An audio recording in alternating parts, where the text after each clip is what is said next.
Il y a quelqu'un qui va se dire, pasteur, il faut qu'on prie pour ça. Je veux te choquer ce soir en te disant, depuis la Genèse, depuis le jardin d'Éden jusqu'à aujourd'hui, aucun homme n'a prié pour que Dieu lui révèle ce genre de choses, à part l'apôtre Paul à qui Dieu a dit, va voir Ananias. Tous les autres ont eu le discernement. Dieu n'a pas parlé dans un songe. Dieu n'est pas venu leur dire, tu vois, cet homme-là, c'est ta bénédiction. Dieu ne l'a jamais fait. C'est à toi de discerner que ça, c'est ma bénédiction.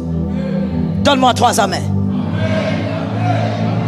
Dieu ne va pas te révéler. Non, il faut alors que je prie. Après cette prédication, j'ai compris. C'est quand le pasteur Joël a dit, donc je vais aller prier. Tu perds ton temps. Dieu ne l'a pas fait depuis Genèse. Même Adam, on lui a jamais dit c'est ta femme. Lui-même, il a discerné. Et j'aimerais insister sur certaines choses et j'aimerais que tu m'entendes et que tu écrives cela ce soir. Plusieurs disent, Seigneur, parle-moi. Plusieurs prient pour dire, Seigneur, exauce-moi.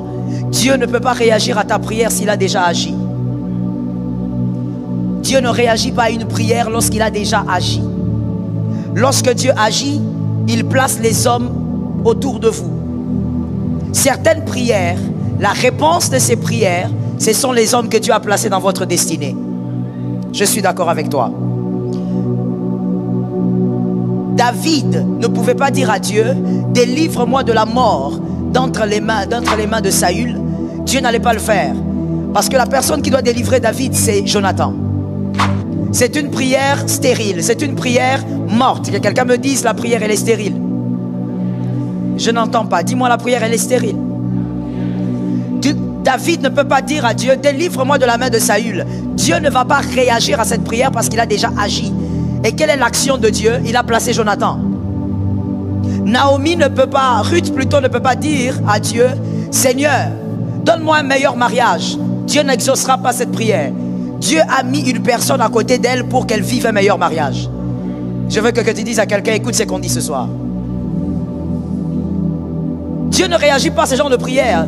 J'ai envie de dire à quelqu'un, sois équilibré. Reste dans l'équilibre. Le jeûne ne répond pas à tout. La prière ne répond pas à tout. Il y a des réponses que Dieu a déjà placées autour de vous, ce sont des hommes.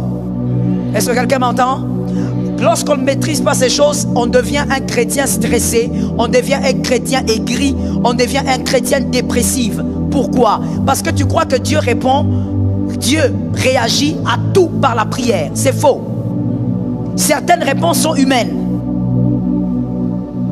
Tu ne peux pas chercher une réponse humaine dans une retraite. Tu ne peux pas chercher une réponse humaine dans des jeûnes. Lorsque Dieu t'a répondu par les hommes, discerne et vois les hommes. J'ai entendu 2 amens. Voilà pourquoi j'insiste en disant soyez équilibrés. Lorsqu'on enseigne pendant 1 mois sur les alliances, ce n'est pas parce qu'on manque à dire sur la parole de Dieu. C'est justement la parole de Dieu, c'est qu'on enseigne. Mais c'est pour que quelqu'un, dans sa destinée, reste dans l'équilibre. Il y a des choses que tu ne recevras que par le jeûne. Jésus a dit, ces genres de démons ne sortent que par le jeûne et la prière. Il y a aussi des choses que tu ne recevras que par la prière. Tu dois faire comme Jésus. Il a jeûné avant de commencer le ministère, autant de jours. Mais il y a aussi des choses que Dieu a déjà exaucées par les humains. Et ça ne changera pas. Restez dans l'équilibre. Ainsi, je veux dire ceci. Avant de vivre Marc 8, 25, vous devez d'abord vivre Marc 8, 24. C'est une réalité que j'étais en train d'expliquer à nos frères et sœurs à Rabat. Et je tiens aussi à te l'expliquer aussi. Avant de vivre Marc 8, il regarda et il dit, j'aperçois les hommes, mais je vois comme des arbres qui marchent. Pour celui qui a lu la Bible il y a longtemps, il s'agit de cet aveugle que Jésus avait touché. On appelle communément ce miracle le second touché. Jésus a touché la première fois. Cet aveugle dit, Jésus lui pose la question, est-ce que tu vois? Il dit à Jésus, je ne vois pas bien. J'aperçois les hommes comme... Est-ce que tu peux dire à ton voisin, les hommes comme les arbres? J'aperçois les hommes comme des arbres. Mais quand vous lisez maintenant le verset suivant, c'est-à-dire le 25, Jésus lui mit de nouveau les mains sur les yeux. Et quand l'aveugle regarda fixement, il fut guéri et vit tout distinctement. Je veux dire à une âme, Jésus n'a jamais raté de miracle. J'ai entendu 2 amen. Est-ce que tu sais qu'on parle de Jésus? All right. Je disais, Jésus n'a jamais raté de miracle. À chaque fois que Jésus faisait un miracle, c'était un coup, une flamme. Parce qu'il est Dieu. Il n'est pas un homme. Mais là, ce qui se passe, ce n'est pas pour lui que ça s'est passé. Lui, je parle de Jésus. C'est pour nous que ça s'est passé. C'est une leçon de la destinée. Avant que tu ne voies clair dans ta destinée, tu dois d'abord commencer par voir les hommes comme des arbres. Si tu ne vois pas les hommes comme des arbres, jeûne comme tu veux, sois un homme de jeûne, sois un homme de prière, mon frère, sur la terre, tu vas échouer. Tu dois d'abord commencer à voir les hommes comme des arbres. Maintenant, on va s'expliquer. J'ai aimé ce que cet aveugle a dit. Il a dit, je les vois comme des arbres qui marchent. Que quelqu'un me dise qui marche. L'arbre ne marche pas. Ok? Donc cette précision nous fait comprendre qu'il est en train de dire vraiment, ce sont des humains, mais ils ont l'image des arbres qui marchent. Tu dois voir les hommes comme des arbres qui marchent si tu veux réussir dans ta destinée. C'est-à-dire, tu dois être capable de voir que celui qui est à côté de toi, il a les fruits de ta destinée. Pour que ta destinée bénéficie des grâces, cet homme a les fruits. Est-ce que quelqu'un me capte? Si tu ne sais pas détecter par le discernement quels sont les hommes qui portent les fruits de ta destinée, je disais, prie, jeûne, médite, fais tout ce que tu veux, tu échoueras. Tu dois être capable de regarder à côté de toi et de dire, cet homme, c'est un homme qui a 2 pieds, mais c'est un arbre. Il est porteur des grâces de ma vie. Il est porteur de certaines faveurs dont ma vie a besoin. Il est porteur de certaines victoires dont ma vie a besoin. Si tu n'arrives pas à voir ça dans les hommes que Dieu t'a donné dans la destinée, les échecs répétitifs sont garantis. Est-ce que quelqu'un m'entend? C'est toute une leçon que Jésus vient nous donner à nous. Jésus n'a pas raté de miracle, il a enseigné. Jésus n'a pas raté de miracle ce jour-là, révélé. Il a accordé une sagesse d'en haut. Si tu es incapable de voir les hommes arbres de ta destinée, tu ne vas donc pas bénéficier des fruits. Si tu ne bénéficies pas des fruits, tu ne vas donc pas vivre certaines grâces dans ta vie. Je t'explique pour toi qui n'as toujours pas compris. Écoute-moi bien. Pour Ruth, Naomi était son arbre.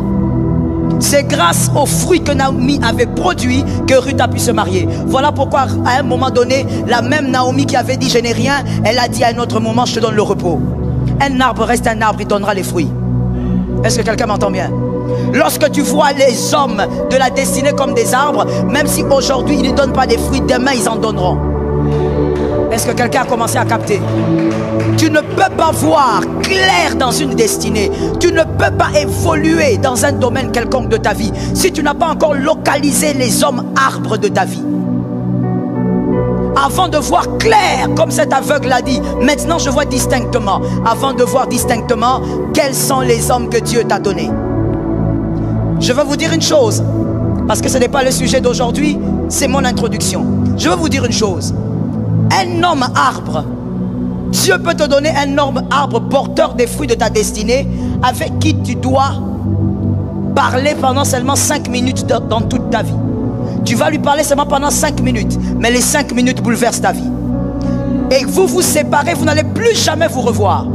Quand on dit homme arbre, quand on dit homme alliance, on dit homme de la destinée. Ce n'est pas toujours celui avec qui tu vas faire 50 ans. Il y a des hommes arbres que tu vas rencontrer une fois dans un taxi. Il va dire une phrase. Cette phrase va changer ton intelligence. Et l'histoire change. Est-ce que quelqu'un me capte? Arrête de regarder les humains autour de toi comme étant des personnes qui sont nées de Monsieur André, Madame Juliette, je le connais, Monsieur, Madame, Mademoiselle. Ce sont des porteurs de fruits. Est-ce qu'ils ont vos fruits ou ils n'en ont pas? Parce qu'il y a des personnes aussi que vous allez rencontrer, ces personnes n'ont pas vos fruits, mais vous avez leurs fruits. Est-ce que quelqu'un me calme bien? Voilà pourquoi, pour fermer cette parenthèse, j'aimerais dire à quelqu'un, vis bien avec les gens. Parce que tu peux être porteur des fruits de quelqu'un. Tu es obligé de donner ses fruits. Que Jésus délivre une âme. Avant de voir clair dans une destinée, j'espère qu'il y a quelqu'un qui m'a entendu ce soir. Avant de dire, maintenant je comprends. Avant de dire, oui, ça marche dans ma vie. Peut-être que ça ne marche pas parce que tu n'as pas localisé les hommes, arbres, porteurs de fruits de ta destinée. Commence d'abord par les localiser. Il y a quelqu'un qui va se dire, pasteur, il faut qu'on prie pour ça. Je veux te choquer ce soir en te disant, depuis la Genèse, depuis le jardin d'Éden, jusqu'aujourd'hui, aucun homme n'a prié pour que Dieu lui révèle ce genre de choses, à part l'apôtre Paul à qui Dieu a dit, va voir Ananias. Tous les autres ont eu le discernement. Dieu n'a pas parlé dans un songe. Dieu n'est pas venu leur dire, tu vois, cet homme-là, c'est ta bénédiction. Dieu ne l'a jamais fait. C'est à toi de discerner que ça, c'est ma bénédiction. Donne-moi 3 amens.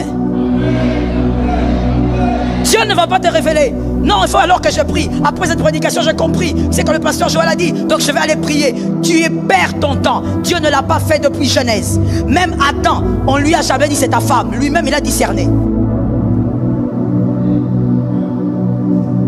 Est-ce que quelqu'un capte ce que je dis? On n'a jamais dit à Ruth, Ruth, attache-toi à Naomi. Personne. Ils étaient à 2. L'autre était avec elle. Comment s'appelait-elle? Elle était attachée aussi. À un moment donné, elle dit, bon, moi j'abandonne. Ruth a dit, je ne laisse pas. David n'a pas eu des révélations pour qu'on lui dise c'est Jonathan. Non, il a discerné. Que quelqu'un me dise le discernement. Le discernement va te sauver la vie. J'ai aimé ton amen. Le discernement va te guérir du mal. Le discernement va te permettre de savoir. Le discernement va te faire comprendre que là où je ne suis pas à ma place, je dois partir. L'esprit du discernement. Ça ne viendra pas dans un rêve, mon frère. On ne prie pas pour ça. C'est un déséquilibre de connaissances. On discerne. La chose pour laquelle tu dois prier, tu dois dire maintenant à Dieu, Seigneur, accorde-moi un esprit de discernement. L'esprit de discernement est merveilleux. C'est un esprit que je considère comme étant un esprit essentiel pour un enfant de Dieu.